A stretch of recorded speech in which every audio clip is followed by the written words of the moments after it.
పరామర్శించడానికి పోతేనేమో దాడి చేసిరి. ఆ! మళ్ళీ మీదికెళ్ళట ఏదన్నా జరిగితే ఫస్ట్ ప్రతిపక్షాలే పోయి పోవాలట. అదే. మరి పోతే దాడి చేస్తారన్నట్టుగా ఇయాల హ్మ్. పోయిర్రు గదా! ఇప్పుడు హరీష్ రావు గారు గానీ, చెప్తారు. లేపోతే జగదీష్ రెడ్డి గానీ, సబితమ్మ గానీ, ఆ పోయిన ఇంకో అతని కాలు అదే గూడా ఇరిగింది. సంతోష్ దాడి. రెడ్డి అనే వ్యక్తికి సంతోష్ రెడ్డి అనే వ్యక్తి కాలు. మళ్ళీ దాడులెందుకు? ఒక విధంగా ఆడ ఒక అల్లకల్లోలమైన పరిస్థితి ఉంది. సరే వాళ్ళు ఆదుకోవడానికో, పరామర్శించడానికో మేమున్నామన్న ఒక భరోసా ఇవ్వడానికి వెళ్ళినప్పుడు ఈ దాడిని ఏ విధంగా చూడొచ్చు? దాడిని ఎట్లాగూ యూనో అమానవీయ కోణం. పొలిటికల్‌గా బెదిరించడం కోసం చేసే ఎత్తుగడ. ఆ! వాళ్ళు పోలేకపోయారు, వీళ్ళొచ్చారు, జనం వాళ్ళని నమ్ముతారేమో, మనల్ని తిడతారేమో అనే భయంతో రాజకీయ కక్షతోటి చేసే ఈ తిడుతున్నారు ఆల్రెడీ. అదే తిడతారు న్యాచురల్లీ. ఫర్ ఎగ్జాంపుల్ 2007లో అనుకుంటా గోదావరి వరదలొచ్చినప్పుడు నేను, సబితారెడ్డి, రాజశేఖర్ రెడ్డి గారు వచ్చి వెళ్ళిపోయారు. మేము 8 రోజులు అక్కడున్నాం. హ్మ్. హుహు. మోకాళ్ళలో నీళ్ళు. అప్పుడు ఫోన్లు కూడా లేకుండే. ఓన్లీ వాకీ టాకీలే. సరే ఏదో చేశాము. అది వేరు. దాని గురించి చెప్పడం అనవసరం. కానీ ప్రజలకు ఉపశమనం కలిగించే విధంగా, బాధలో కూడా నాకున్నారు అనుకునే విధంగా చేయాల్సిన బాధ్యత ప్రభుత్వాలది. తప్పదు. అది కాదు. ఏమైనా తక్కువ చేశారని 1.8% ఓట్లు తక్కువనే. మరింత మేలు చేస్తారనే కదా! ఆ ఆశ కల్పించినారు కదా! ఆ ఆశ ప్రజల మనసుల్లో నిలిపారు కదా! అది చేస్తున్నారా? అది ఎట్లాగూ చేయట్లేదు. అది ఎట్లాగూ పోతది. ఇట్లాగే కష్ట సమయంలో మాకున్నారు అనుకునే వాళ్ళతోటే కొంత సానుభూతి పెరుగుతది. ఆ సానుభూతి లేకుండా పోయింది. మీరు ప్రభుత్వంలో ఉండి కూడా నిర్లక్ష్యం అనేది మరింత కరం. అది నిప్పులో ఉప్పేసినట్టు బేసికల్లీ. అంతే కదా! ప్రభుత్వంలో ఉండి కూడా మాకు సాయం చేయలేదు, మా దగ్గర రాలేదు అనేది నిప్పులో ఉప్పేసినట్టు. ఇప్పుడు ప్రతిపక్షాలుగా మనం నిప్పుల మీద నీళ్ళు చల్లే విధం ఇది. పాపం ఇవాళ బీఆర్ఎస్ నాయకులంతా వెళ్ళారు. ఏంటిదది? నిప్పుల మీద కొద్దిగా నీళ్ళు చల్లడానికి కోసం పోయిన పని.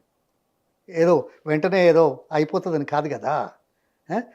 ప్రతిపక్షమైన, ప్రభుత్వ పక్షమైన, పాలకపక్షమైన ప్రజల కోసం చేస్తున్నాం అనే ఆలోచనతోటే కదా రాజకీయాలు. మరి ఆ రాజకీయాలు లేక ప్రభుత్వంలో ఉన్నామని విర్రవీక్కుంటూ ఎక్కడో కూర్చుంటే ప్రజలు సహిస్తారా? దాన్ని మీరు లాను మీ చేతిలో తీసుకొని దాడులు చేస్తే ఇది మంచిదా? ఇంకో గమ్మత్తైన విషయం ఏంటంటే వీళ్ళు ప్రతిపక్షంలో ఉన్నప్పుడు ఈ ఈ వరదల్లో భారీ వర్షాలకు ఈ వరదల్లో కొట్టుకోపోయిన వాళ్ళకు ప్రమాదవశాత్తు చనిపోయిన వాళ్ళకు ఆ రోజు 5 లక్షల నష్టపరిహారము 4 ఏదో ఉండే. అప్పుడు ఏం డిమాండ్ చేసిండు? 25 లక్షల రూపాయలు డిమాండ్ చేసిండు. ఇదే ముఖ్యమంత్రి, ఇదే పిసిసి ప్రెసిడెంట్గా ఉన్న రేవంత్ రెడ్డి అప్పుడు. చనిపోయిన మామూలుగా సామాన్లకు వాళ్ళకి 10,000, వాళ్ళకు 50,000, 25,000 ఇవ్వాలన్నారు. ఈరోజు గవే పైసలు, గవే 10,000 ప్రకటించారు కదా! ఎందుకు ఇంత నాలిక మడత ధోరణి, లేదంటే స్ప్లిట్ పర్సనాలిటీ అంటాం. ఎందుకు అంటే ఒకప్పుడు అంటే పట్టించుకోలేదేమో. ఇవాళ సోషల్ మీడియా ఉంది. నువ్వు ఆనాడు ఏం మాట్లాడినావో ఈనాడు ఏం మాట్లాడుతున్నావో అందరికీ యాదుకుంది కదా! 25 లక్షల రూపాయలు అన్నవాడు కనీసం పోయిన దానికి దీనికి ఒక 50%, ఇంకొక 5 పెంచొచ్చు కదా! ఇదే ఈటల రాజేంద్ర అడిగితే 50 లక్షలు ఇవ్వమంటే పోయి కేంద్రం నుంచి తీసుకురమ్మన్నాడు. ఇదే వీళ్ళు ప్రశ్నిస్తూ అంటుండ్రు కదా, ఈయన కాడ మస్తు పైసలు ఉన్నాయి, కేసీఆర్ 2,000 కోట్లు విరాళంగా ఇస్తేంది అని అన్నాడు. ఎట్లా చూడొచ్చు? 2,000 కోట్లు ఇవ్వచ్చు. ఎవరు? కేసీఆర్ని అడిగిండ్రా? కేసీఆర్ని ఇవ్వాలంట. ఎవరు అడిగిండ్రు? ఇప్పుడున్న ముఖ్యమంత్రి. అవునా? ఆయనే కదా, రేవంత్ రెడ్డి కదా అన్నాడా? ఆహా. ఈయన పుట్టుకెక్కడ? పుట్టిన దగ్గర నుంచి రాజకీయాల్లో రాకముందు ఏం చేశాడు? రాజకీయాల్లోకి వచ్చిన తర్వాత ఏమేం చేస్తున్నాడు? ఒక పార్టీ రాష్ట్ర అధ్యక్షుడిగా ఉండి ఏం చేశాడు? ఇప్పుడు ముఖ్యమంత్రి ఏం చేస్తున్నాడు? నిధులు ఎలా సమకూరుస్తున్నాడు? ఇది ఎవరికి తెలీదా? ఆయన ఏమైనా చేశాడా? మీరే అన్నారు అప్పుడు 5 లక్షలు ఉన్నది, ఇప్పుడు ఇదే అంటాడు. అంతకుముందు 25 లక్షలని. ఈ 25 లక్షలని ప్రజలను బోల్తా కొట్టించడం చేసిన ఎత్తుగడ. ఇప్పుడు అధికారంలో ఉండి బాధ్యత ఉండి అబ్బో కేసీఆర్ ఇచ్చిన దానికంటే నేను ఇవ్వలేను అనే ఆలోచనతోటి, బాధతోటి అదే ఇచ్చుకుంటూ మళ్ళీ మీద నుంచి ఈ ఆరోపణలు. ఆయన నిమ్మనడు. కేసీఆర్ ఇచ్చిన 5 లక్షలే ఇచ్చుకుంటూ మళ్ళీ మీద నుంచి కేసీఆర్ను అయితే డొనేషన్ ఇవ్వమంటున్నాడు. మస్తు సంపాదించి 1,00,000 కోట్లు సంపాదించి 2,000 కోట్లు. అవునా? ఆయన ఎంత సంపాదించి నీకు బాగా తెలుసా? నీవు అట్లా కాదు, అది కాదు. ఈయనే మొబిలైజేషన్ లేకుండానే రాజకీయాలు నడుపుతున్నాడా? ఆ కేంద్రంలో కానీ ఇక్కడ కానీ అక్కడ కానీ దీనికి సమాధానం చెప్తాడా? రాజకీయాల్లో డబ్బులు లేకుండా ఆయన చేయగలుగుతున్నాడా? నోట్లో ఏలు పెట్టుకొని చేస్తున్నాడా? నోట్లో ఏలు పెట్టుకున్నాడా? జనాలకి కనులేవా? ఎందుకమ్మా ఈ దిక్కువెళ్ళ మాటలు, తెక్కుమే దీని మీద మాటలు. ఆయన అడుగుతున్నాడు. ఏం మాట్లాడతాడు? ఏం చేశాడు ఆయన? టాపిక్ డైవర్ట్ కాదు టాపిక్ అదే నేను అంటున్నాను. ముఖ్యమంత్రి స్థాయిలో ఉన్నాడు, ఏది మాట్లాడినా అడుతుంది. అవతల వాళ్ళ మీద బురదేసి దాటాలి, దాటి బురదలు రాయేసి దాటి నేను పెద్ద వంత కట్టినా అని చెప్పుకోవాలి. వంత దగ్గరికి వచ్చేటోళ్ళు ఎవరు, చూసేటోళ్ళు ఎవరు? బురదకాడికి వచ్చేటోళ్ళు ఎంతమంది, చూసేటోళ్ళు ఎంతమంది? చెప్తే వినేవాళ్ళే కదా, అవునా కదా? చెప్తే వినేవాళ్ళే కదా సోషల్ మీడియా ఉన్న మీడియాలో. అందుకోసం నీచాతి నీచం. నేను ఈ మాట ఎందుకు అంటున్నానంటే,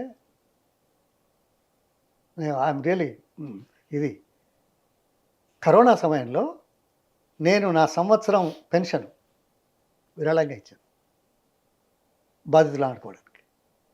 ఈ అదే ఇప్పుడున్న ఈయన కదా ముఖ్యమంత్రి, ఏమైనా ఇచ్చాడా ఎప్పుడన్నా? ఆయన కూడా ఎమ్మెల్యే చేశాడు, పార్లమెంట్ చేశాడు కదా, పెన్షన్ వస్తుంది కదా. ₹1 ఇచ్చాడా? ఇంకెవరికైనా ₹1 సాయం చేశాడా? అయ్యో, ఆయనను చూపించేమో 2000 కోట్లను అడిగే మనిషి ఎవరయ్యా? చాతనైతే నువ్వు చెయ్యి మొదలు. నువ్వు చేయలేదే, నీ కుటుంబం చేయలేదే, నీతో తిరిగే పెద్ద మనుషులు ఎవరైనా ఇచ్చారా సీఎంఆర్ఎఫ్కి? ఇచ్చారా? అడుగుతున్నాడు ఇప్పుడా? ఏది ఆయన 2000 అడిగిన తర్వాత అంటారని అడుగుతున్నాడు. 2000 కోట్లు ఇవ్వాలట. అదే 2000 కోట్లు అక్కడ అడిగిండు. అక్కడ అడిగి మరి తనలో నిమ్మంటాడా ఏమన్నా అన్నాడా? ఇప్పటివరకు రాలేదా ఆయన నోటి నుంచి? అంటే వీళ్ళందరూ ఏం సంపాదించుకోలేదు కాదు. తన పార్టీ నాయకులను కానీ లీడర్లను కానీ మిగతా వాళ్ళని కానీ లేకపోతే తన కుటుంబ సభ్యులు ఏమైనా ఇచ్చారా? ఏ ముఖం పెట్టుకొని మాట్లాడతావా? అదేదో అంటారు మళ్ళీ, నేనంటే బాగుండదు, ఈ ముఖ్యమంత్రి అంటే ఈ పొన్నాల లక్ష్యం ఇవ్వకూడదు అందుకే అంటారు. దమ్ము ధైర్యం. అదే కాదు, మేము బీహార్లో ఉన్న వాళ్ళకు, యూపీలో ఉన్న వాళ్ళకు, గుజరాత్లో ఉన్న వాళ్ళకు కరోనా సమయంలో మా వరంగల్ జిల్లాకు తీసుకురావడానికి అన్ని ఏర్పాట్లు చేశాం. ఇక్కడ ఉన్న యూపీ లేబరర్స్కు, బీహార్ లేబరర్స్కి మేము ప్రయాణ ఖర్చులు ఇచ్చి పంపించాం. మేము ఎప్పుడని చెప్పుకున్నావా? నీకు దమ్ము ధైర్యం ఉంటే నువ్వేం చేస్తావో మొదలు చెప్పు. నువ్వు నీ డిక్లరేషన్లో ఆదాయం ఎంత ఉంది, నిలువ ఎంత ఉన్నది, బ్యాంకులో ఎన్ని ఉన్నాయి? ఒక్క నిమిషం అమ్మా, ఆగమ్మా. అందులో ఎంత ఉంటుందో అందరికీ తెలుసు, బయట ఎంత చేయాలనో అందరికీ తెలుసు, చేస్తారో. ఏదైనా ఒక్క సానుభూతి మానవీయ కోణంలో ఒక్క పైసా ఇచ్చావా? నీకెక్కడిదే హక్కు మాట్లాడడానికి? సిగ్గు లేకుండా మాట్లాడుతున్నావు. మీరు ఇదే పెడతారు కదా, సిగ్గు లేకుండా మాట్లాడిందని టైటిల్. మొత్తానికి ఏంది? మొత్తానికి మేమేం టైటిల్ పెడతామో కూడా మీరు మీ పని ఏందో తెలుసు, ఆయన పని ఏందో తెలుసు, చేసేటోళ్ళకి తెలుస్తుంది, అంతే కదా. ఈ కుచ్చి అడిగి ఏదో తీసి సంచలనం ఉండడానికి మీరు ప్రయత్నం చేస్తారు జనంలో. ఆయన ఏం చేయకుండా నేను ఇది చేస్తున్నా అని చెప్పుకోవడానికి ఆయన చేస్తాడు, కానీ వాస్తవాలు మీకు ఎంత తెలివి తెలుసా మరి? ఆ తెలివి ఎవరికైనా ఉంటుందా? ఇప్పుడు జనాలు ఏందయ్యా నువ్వు అప్పుడేమో ప్రశ్నించినావు కదా 25 లక్షలు, ఈ 5 లక్షలు ఏంది, 25 లక్షలు ఇవ్వాలన్నావు కదా, మరి ఇప్పుడు గదే ఇస్తున్నావు కదా అని మాట పక్కకు పెట్టడానికి ఏం మస్తుగునే కదా వాళ్ళ కాడ. కేసీఆర్ 2000 కోట్లు ఇవ్వచ్చు కదా సీఎంఆర్ఎఫ్ కానీ. మనకు చేతగానప్పుడు ఊళ్ళో తెలుసు కదా, పని లేనోడు తాగుబోతులు అంటారు, మాట చెప్తున్నా. ఆ తాగుబోతులు కాదు, కొంతమంది తాగరు కూడా. కూర్చొని వచ్చేటోని పోయేటోని వీడెత్తరా వాడెత్తరా అంటుంటాడు. ఎవడన్నా చూసి ఒక్కటి దెబ్బేస్తే కింద పడతాడు. కింద పడ్డాక లేచి తువాల దొరుకుకొని మీద వేసుకొని ఏం చేస్తాడు తెలుసా? రేయ్ నువ్వు ఇప్పుడంటే ఏదో అన్నావు, నువ్వు మళ్ళరా నీ సంగతి చూస్తా అంటాడు. ఇవాళ ఈ ముఖ్యమంత్రి పని గట్లున్నది. సారీ, ఎందుకంటే జనాలకు అర్థం కావడానికి చెప్పిన.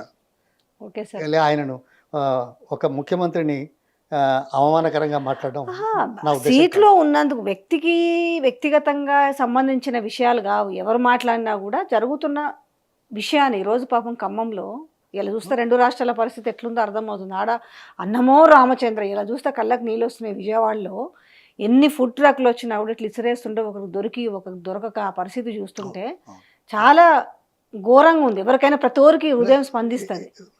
ఇక్కడ ఇంకోటి, వాతావరణ పెద్దలు ఇది ఉన్నారు కదా, ఉమ్, వాళ్ళు వార్నింగ్ ఇస్తున్నారు కదా, అవును దానికి పర్యవసానంగా మనం అలర్ట్ ప్రభుత్వ పరంగా మానవీయ కోణంలో అలర్ట్ కావాలి కదా. ఆ? ఏ, నువ్వు చేయకపోతే ఏమైనా కమిషన్ ఇద్దామా? పర్యావరణ శాస్త్రజ్ఞులు తప్పు చెప్పారు, లేకుంటే దానికి ఒక కమిషన్. దీనికోసమే చేశారు, ఈయన బదనాం చేయడానికి చేసిండ్రు అని వేద్దామా? ఒప్పుకుంటారా? Thank you so much sir. Thank thank you. You.